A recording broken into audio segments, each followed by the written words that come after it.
I think there's a genuine happiness among the audience members to see us together again. It seems like the music scene changes weekly. Is there a scene? You know what there isn't anymore? There's not like cliques, there's not like any scene. Goth. Right. That's all gone. Like there's no cliques like that. But I think that's a good thing. If you call me, I'll come home. You can call me anytime. Every record, to me, the hope is that it's timeless, but it's also a time capsule. Say the four of us at this moment in time, you know, like this is the record we made when we did it right now. If we had done it a year ago or a year from now, it would have been totally different.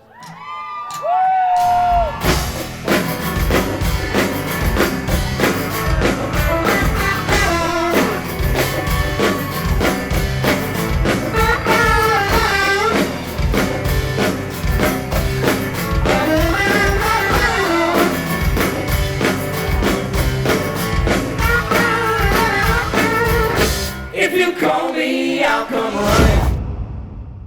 How do you know when you've written a song that it's a Raconteurs song? When it's a fucking hit.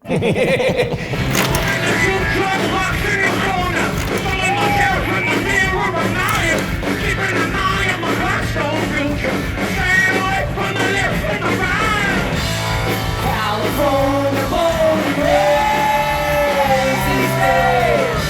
She's living with another. Kind of my favorite part about the new record is that it reminds me of our first record and then our second record. We could have made this And record but 12 it's years completely ago. different than both of them. In fact, we did. Yeah, exactly. I always think Consolers is kind of almost prog rock. It's really sophisticated, you know, or like... Well, we never went to a fancy studio like that. Consolers was 2 16 tracks, so that was a lot of... There was a lot of personnel. It just felt just more professional. I think we... It was good that we did that then, though. Yeah. Because we'd never really... And I think it's a great record, actually. But it's sometimes kind of tricky to play live. It's real produced. And whose fault would that be? The complicated parts live. I'm just wondering who wrote those complicated parts. Is this a microphone? Yeah, it's a microphone. Like a pop in the compass, a Confederate, somebody that's helpless. You're gonna find yourself alone. Looking for comfort, setting up our blood, looking for a scapegoat. You're gonna find yourself alone. There's a thing about bands that really triggers people. I don't know, maybe it's like some kind of subconscious fantasy. People want to get in a van and go on an adventure with their friends or something.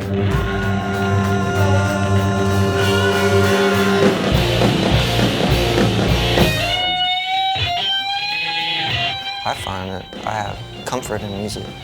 It's always like a safe place for you. Yeah. Sometimes, you want to listen to things that remind you of a good place. Yeah. And to not put an exclamation point on it, but Jack was kidnapped as a child for 6 months, and his safe place is the closet on the tour bus. Where music is piped in constantly. We have to have a speaker in there. It sticks, only sticks. That only sticks. And REO It kind of Speedway. mutes the screaming, which is good. It does. And For at us. night, it's hard for us to sleep, but since we got the earplugs, I think everything's been good. That was I don't know what the question was.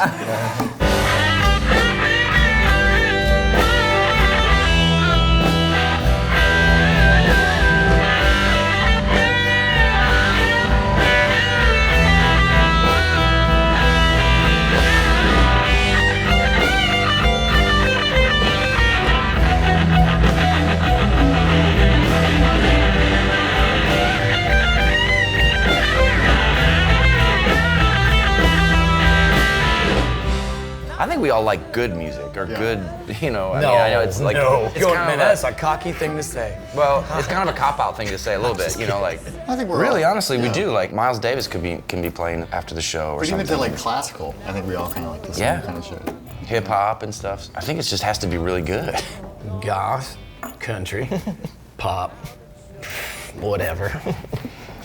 If you love music, you go searching out for the best of everything. Constantly, you're in the record stores, you're trying to get turned on, have conversations with people at record stores. What are you listening to? Oh, I heard that record. Oh, you should check this one out. I like that we can DJ now easily, you know, backstage with phones or iPod or whatever, you can have access to so much music. Back in the day, you had to bring a cassette deck or something. Right. So that's really cool. You can turn each other on to new things, and it's inspiring too.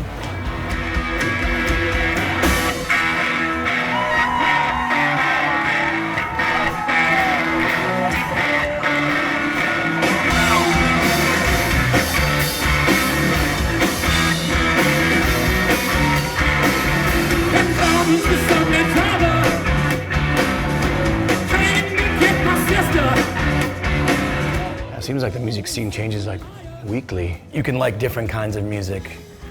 Where like when we were in high school, you were like you had to pick one and go with it. Or that's something. how you identified yourself. Yeah. Like, you were like, I'm the punk, you know. That's a cool thing, though. I think. Now it feels like kind of anything goes. Your average, I don't know, young person or whatever can just be into anything. Well, I think their attention spans are so short. And they are into everything. So it's just like move on to the next thing as fast as possible. It's probably watered everything down. Yeah, when you're being infiltrated constantly every day with like, this is cool, you know, this is new music, this is new art, this is, I mean, man, yeah, what do you? I did like a 1,000-piece puzzle the other day. I watched him do it. Excellent. Also, when you murder somebody, like, where do you put the body? You gotta, you know, like. Wood chipper. Who can you tell? I tried that. No, it's foolproof. It's messy, trust me. Did you just confess a murder? No, I think I did.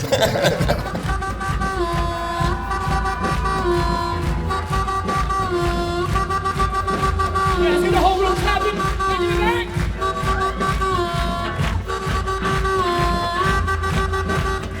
Buy you a Chevrolet, buy you a Chevrolet, gonna buy you a Chevrolet. If you just give me some of your love, girl, just give me some of your love, just give me some of your love, babe, just give me some of your love. On my last record, I working on a lot of different types of songs, and one was called Shine the Light on Me, and we tried recording it, and it sounded all right, but it just didn't fit in with all the other stuff for some reason, and it kept sort of bugging me. I thought, I like this song, I don't know why it's not fitting, but I said, I think it's a Raconteurs song. It just has some vibe to it that it seemed like it was something that would be on Consoles or The Lonely or something like that. And I played it for Brandon, and he kind of thought so too, but it's easy to agree with me when you have a gun to your head, and I apologize for that. The guy in the back seat, gun to my head. That might have been why we got back together, was that song. I'd almost say like each album too, like started with a song. You know what I mean? Like Steady as She Goes. You know, that's what got us all together.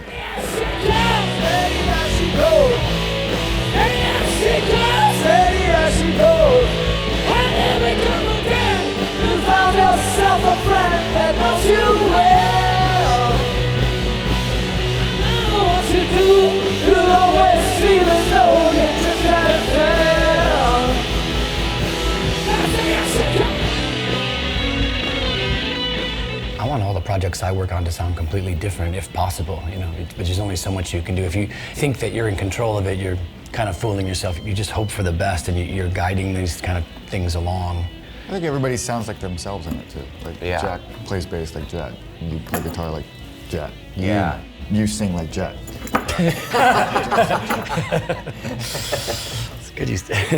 No, but I think that's true. Every song on our albums always starts with the four of us playing live together, pretty much. And that's a really cool starting point for a recording. Most bands don't do that anymore.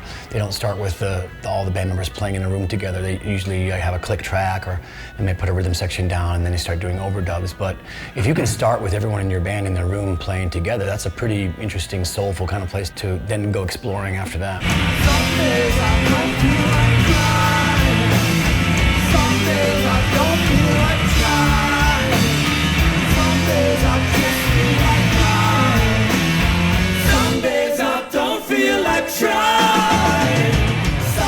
If it wasn't working, we wouldn't have kept going and made a record. We were in a lucky spot. We don't have to do it, so that's a cool place to be. And this record was cool in that regard that, I mean, it wasn't premeditated really. It wasn't, guys, let's get together and make a record. I think it's time for a new Raconteurs album. And we sat around and discussed how we'd make it and all that. We didn't do any of that. You know? It was actually it was just really opposite. It was like, let's unlike just go that, get together. And like, Baby no, steps, we're not like, making a record. It was just we were gonna make some music. And it was important that the material, the songs, be like, you know, really special. I mean, if we're gonna do this, let's do it right. We have these fans that are dying for a record, and I felt a little bit of pressure not to let them down. You know? You have pictures of all of our fans on your wall at home. I saw one time. You had like them all cut out like a serial killer almost with the little red strings. The red strings tied between different ones. Only child, where do you go? And are you coming back again? 'Cause no one wants to know.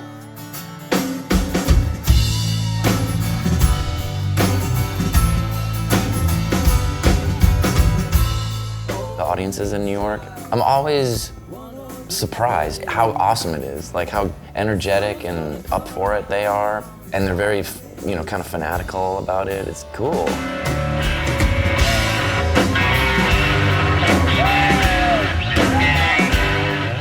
All small stuff this week has been amazing for us. It was great. I prefer it. Yeah, we love it. Yeah, you don't think as much back there, and you're looking at, you know, the faces of people, and you're looking at their reaction, and then you're feeding off of that, and you know, it's we super all came cool. up from that too. Yeah, like, it's natural. You know, if you like aimed to be a pop singer and had that kind of sort of mentality, or that was sort of scenario around you, you might have started off doing a television show or a big warming up on an arena for a big act or something like that. You might not have come up playing clubs for years like we did, and I think so you sort of more dynamically too with each other. Oh yeah. Like last night I could tell like we're playing like it was 1998 playing together on stage, and nothing's better. Arenas can be cold and distant. Like people are very far away, so you do a lot of assuming. Like I assume that's working. Yeah. Right. We'll see. But when you're right in front of people, you know instantly what's working. Your head and agenda, don't bother me. Your ruthless rule bender, don't bother me. The doctor enough of me, don't bother me. You're something to know to me, don't bother me. The way you look in the mirror, don't bother me. You're your biggest admirer, don't bother me. Oh, you're clicking and swiping, don't bother me. Oh, you're groping and grabbing, bother me. When walking around New York, the first thing I think of is where do you practice in this town? Where do you rehearse with your band? That would be crazy. How do you take your drum set over someone's house? You'd have to get it all in a cab or something. Or somewhere. I would love to talk to New York musicians about that stuff. I never get around to asking them that question. I think it just takes a special storm though. You got to find the right people, and then you make it work. And a lot of that starts around local record stores. We just played at some Great record stores. If those stay alive, I think bands will stay alive too. And I think they will, because the record stores made it through the toughest period ever. I mean, there was a moment where they looked like they were all going to close down, and they made it through, and vinyl made it through, and I think it's going to be there for a long time now. I think it's the same way movie theaters are still around. On paper, movie theaters should have closed down 50 years ago. I mean, with television and all that, and then now with DVDs and streaming and everything else, it's pretty amazing. People get off their ass and drive to another building to go see a movie. And pay a lot of money. And pay money. It's awesome. I mean, I hope it never goes away, but I think it won't ever go away. The experience is too romantic. It's too cool. It's fun.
I always feel bad for stand-up comics.